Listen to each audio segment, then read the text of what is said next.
Hey guys, I just wanted to pop on and do like a really quick kind of update video.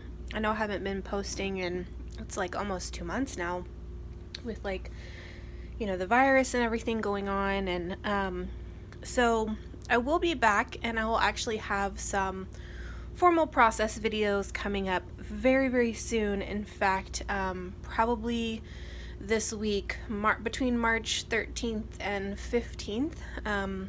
I'll be posting actually a giveaway and a challenge video, so I hope you'll come back for that. But I wanted to give you guys kind of a little bit of a sneak peek of what I've been doing, during quarantine.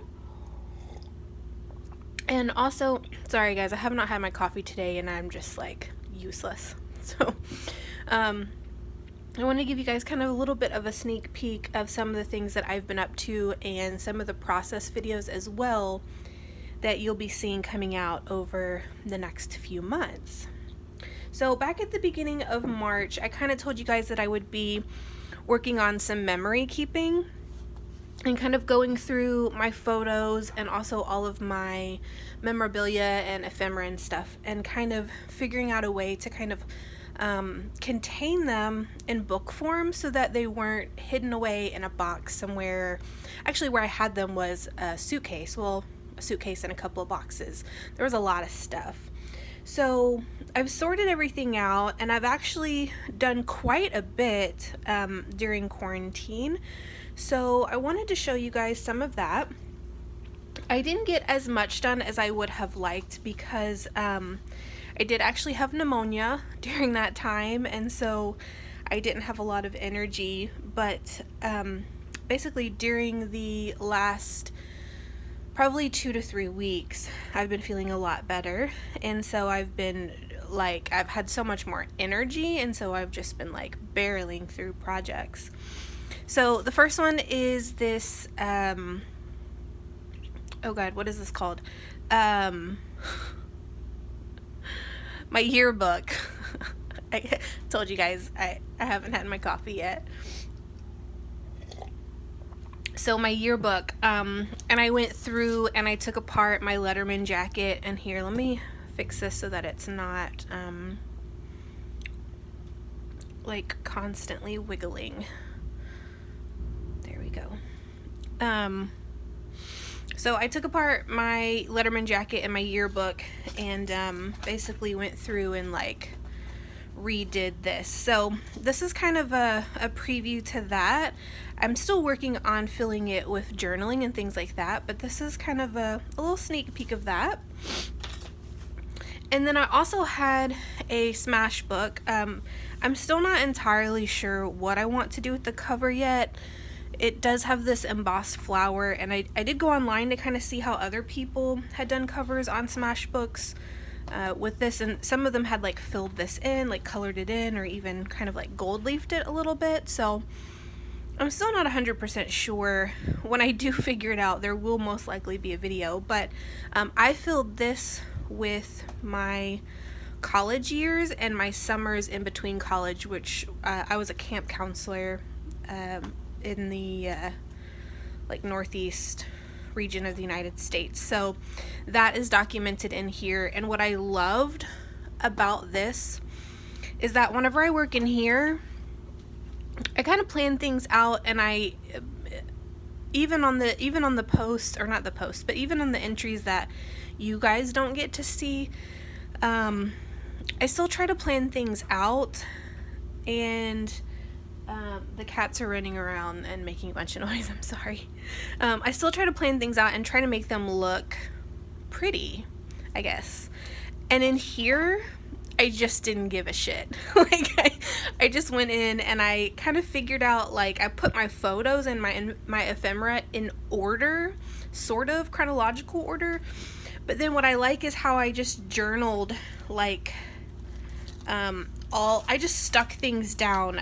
Sometimes the stickers that I try to use in my journal, I try to make sure like the color scheme matches and that the stickers are actually really relevant. And here, like I said, I just didn't give a shit. I went through, and if the stickers, matched, cool, but if they didn't, whatever. And then I just journaled all over the place, you know. So I just journaled in all the blank spots. So you'll see this process as well. Both this one and the yearbook, I'm gonna have to break up into several videos because they did take a while. I also had a trip to Turkey back in 2015, I believe. Let me think. Yeah, I think it was 2015. And, you know, I've just had the photos. They weren't printed, they were online. And so I just actually got a new printer during quarantine as well. I got a EcoTank 2720, an Epson EcoTank. And so I have just been printing nonstop, stickers, photos, stuff I like online that I wanted to put in my journal, all kinds of stuff I've been printing. So I actually did this yesterday and last night. Well, I printed out my photos over a course of a couple of days, but I cut them out yesterday and I have pasted them into this notebook. I actually prepped this notebook first by going in and taking out a lot of pages so you can see where those gaps are. I went in and took out the middle 3, 4, in some of these signatures it's like 4 and some of them it's 5 or 6, but I went out and I went in and took out like the middle folios, the folding parts, to make room. And I am actually very happy that it just fit perfectly. I was worried that this would end up like this, like all my, you saw these guys, like these are fat, especially the yearbook, and sitting them on the shelf is kind of a pain because they take up a lot of space. But I liked that this is pretty fairly contained, and I actually got this journal in Turkey. It's a little bit cheap, you can tell. I'm thinking about maybe taking off these book corners and putting other ones, but it is starting to come apart, and I'm really terrible with textiles, so I don't really know how to fix that. So if you guys have some ideas or tips on how to fix this for someone who's terrible at sewing, let me know down below. I also went through, I had several sticker books that were like getting down to, you know, the last few sheets, and even those last few sheets just had only a few things left on them. So what I did is, you know, my Maggie Holmes one was one of those. So I consolidated. I pulled a bunch of sheets out and consolidated. I pulled off the backing of what kind of goes around all of these to make room to put other things. So I consolidated those, and so I've got my Maggie Holmes one, and then also my One Canoe 2 is in here. My One Canoe 2 was down to like almost nothing because I love it. I especially love, I think this is Creekside collection, I'm not entirely sure, but yeah, so I consolidated those. So you can see this page has almost nothing left. But what I really like about this is that, you know, it's the sticker backing paper, right? So on the pages where I consolidated and I moved things over, I had a bunch of these blank pages. So what I did is I went into my smaller book. Let me pull that for you guys.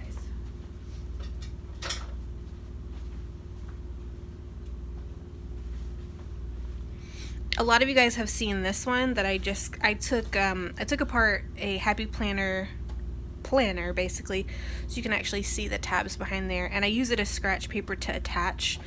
So what I've done is I've been using this up as much as I can, and then what I did is I had a lot of pages in here where there was maybe just 2 or 3 stickers left as well, so I pulled those out and stuck them in here. And I tried to keep collections together, so this is a lot of Hobby Lobby stuff. These are Dollar Tree. These are some stickers that I got from one of my coworkers. These all kind of came together. These all came together. So I just consolidated on those blank sheets that no longer had any stickers on them.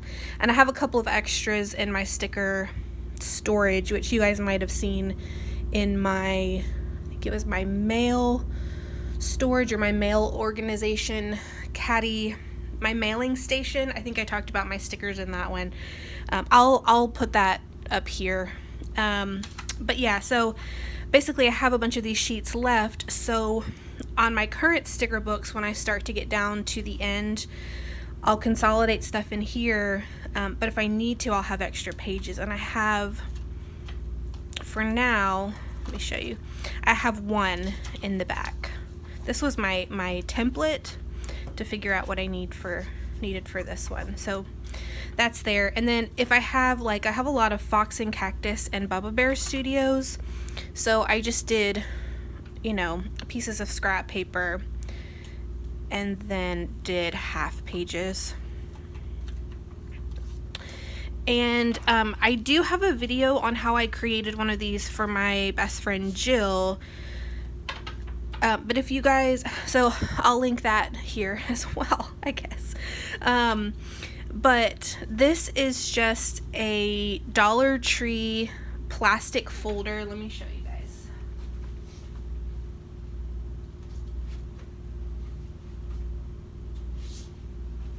So Dollar Tree has these plastic folio folders, and it's this really thin plastic. Well, if you guys follow the Reset Girl, she has like this playbook that she does, and she has clear plastic covers, and she uses cutting mats from the Dollar Tree. Well, I got some of those, and my my paper punch, it's the Happy Planner one, the blue one, did not like that at all. It got stuck, and I had to like get in there with some pliers and shove stuff out, and it wasn't good. It was too thick, and I'm still not giving up on those because I bought them. So what I'm probably going to do is do the whole hole punch and then snip a piece off for those, because I still want to use them. But these are thin enough to where it goes straight through and cuts really nicely. So that's what this is, and this is just like a fuzzy sticker. I think this is Craft Smart, so I got this at Michael's. So that's an update on that. I have a lot of Journal With Me videos that are going to be coming out because a lot of things, I've just been documenting a lot of things. So I've got some cat spreads coming out, you know me. And let's see. I've been using a lot of, this one's not finished. I've been using a lot of my stash of book pages and magazine cutouts, and during this time I've done a lot of organizing as well. So I've actually gone through all of that stuff. I've done a ton of fussy cutting, and I've actually put everything into a clear storage binder. If you want me to do a video on that, let me know below as well, and I'll show you guys that. But now I can go through and flip through and see what I need really easily, and everything is consolidated and in one place. So the last little sneak peeks are kind of like my biggest projects that I've been working on. I actually started working on some journals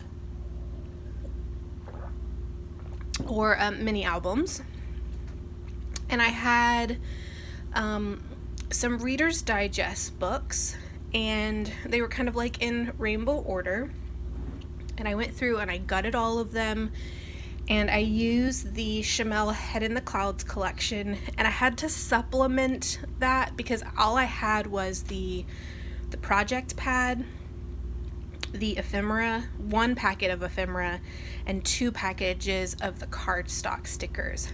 That's it. And it's 8 journals. So I actually went through and I had to go through my collection, and I supplemented that with a few other things that I had in my stash. There was a DCWV Cool Kids stack.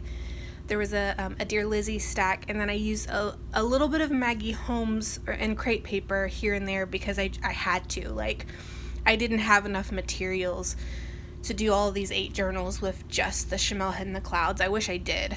But you guys might know I'm on a no spin this year, and I'm on a stash busting. So this project used up so much stuff, so much. And I'm not even finished with it. I still need to bind it, and then I still have some ephemera and stuff that I can still go back in there. I'm holding on to that and waiting until I start adding my photos and journaling though. But I wanted to give you guys a sneak peek of that.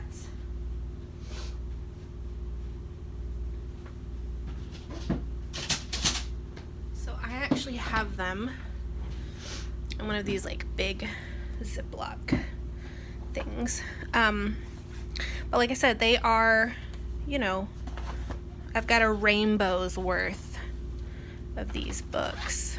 Let me see.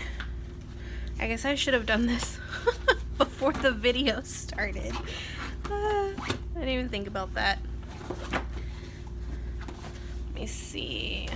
Do this one. And then this one. And they're not bound together, so I'm trying to be really careful not to have all the pages fall out. But yeah, so basically I gutted these. I still have to bind them, and there will be like a hidden hinge binding with these, and I'll have to reinforce. These are not terribly old, but I'll have to reinforce the spine on a couple of these. This one in particular, when I was gutting it, I actually cut through the spine, so I had to put something there. But yeah, so I just, you know, I made a lot of pages using Chamel Head in the Clouds. The pages that I gutted from these books, I actually put back in. So you'll see there's some Pride and Prejudice. I've got some Maggie Holmes paper with like some shakers. I've got a couple of book pages with some pockets. And then there's that one. Here's the next signature. I had this huge 12 by 12 page with these kind of cutouts, and I've been wanting to use them for a long time, so I cut it into strips so that it would actually fit on here, and then I sewed it to some cardstock. But yeah, that's just a sneak peek because when you go and watch the videos on these, they're very detailed and they show you a lot of like the details of what I've been doing for this project. I don't know how my camera keeps getting too close to my table, but so I've got those. And then also for my challenge video, which is coming up probably within this week, it is a birthday card challenge. So I have been working on a couple of birthday cards. So I'm going to show you how to make these guys. These are spinner cards. And then these cards actually slide so that you can put a message behind. So I'm going to teach you how to make some of these. These are just the ones I've done so far. I actually have a really long list of other things that I want to show you guys as well. But that's it. That's my sneak peek of what's going on. I'm sorry that I haven't been on here as much because I've been sick. I've been stuck at home, and my internet is not great to begin with from home. And so I've been kind of devoting all of my bandwidth and, you know, internet towards work-related things. And then also, you know, of course, Christopher's been home as well, and so he's been playing video games. And so I'm trying not to be selfish and use all the internet to myself. So, you know, there's just been a lot of pull on the internet, so I haven't uploaded any videos. But those will be coming soon because we are both returning to work. So I hope you guys are doing well and that you're staying safe, and I'll see you guys in the next couple videos. Bye-bye.